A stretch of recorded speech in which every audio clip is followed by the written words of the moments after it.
Uber is considering buying Daimler and BMW's ride-hailing joint venture. Sources say Uber expressed interest in what is now called Free Now after it struggled to attract more investors amid the pandemic. The car makers have held early-stage talks on a deal that could boost Uber's market share in Europe and Latin America.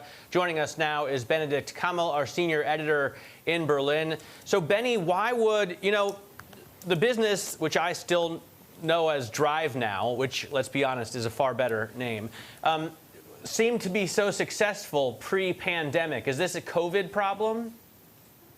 Yes, it's very much a COVID issue. A lot of people are right now concerned to get into cars, to get into taxis, to get into private cars. And Uber has really struggled to get sort of its foot on the ground in Germany.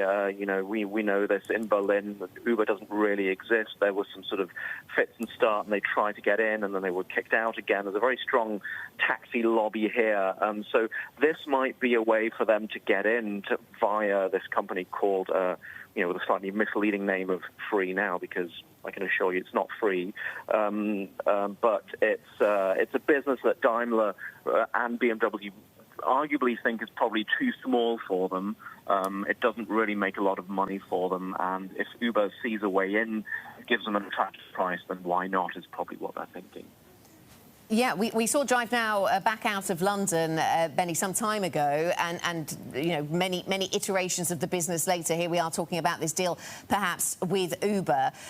This was supposed to be the future of motoring. How has it gone from being that to being something too small for them to dabble in? It's a very complicated market to really make money in the ride-sharing business. We've seen it in different categories, like the scooter market, the e-scooter market, the bike-sharing market. It seems like a good idea, but to actually have the critical mass to build that on scale, to really have people buy into that is very difficult. And Germany in particular is a difficult market. I've mentioned the strong taxi lobby. I've mentioned people's sort of general resistance to getting into what they might consider a private car. And there's also the fact that Germany is a fairly splintered market. You have big centers like Hamburg, Berlin, Munich, but then you have all these sort of second and third tier cities.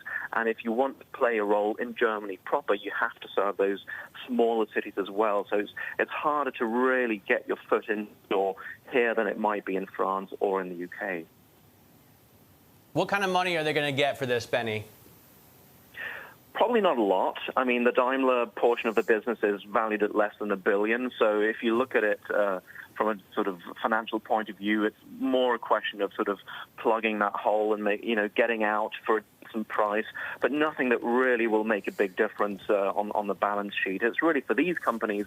It was an experiment. They probably learned a lot of valuable lessons, but really for them, they are undergoing a huge challenge of their own in terms of their portfolio, in terms of demand, in terms of where they're going with e-mobility. And they might be thinking, this is not the right time to be pouring lots of money into this asset right now, given how relatively small it is.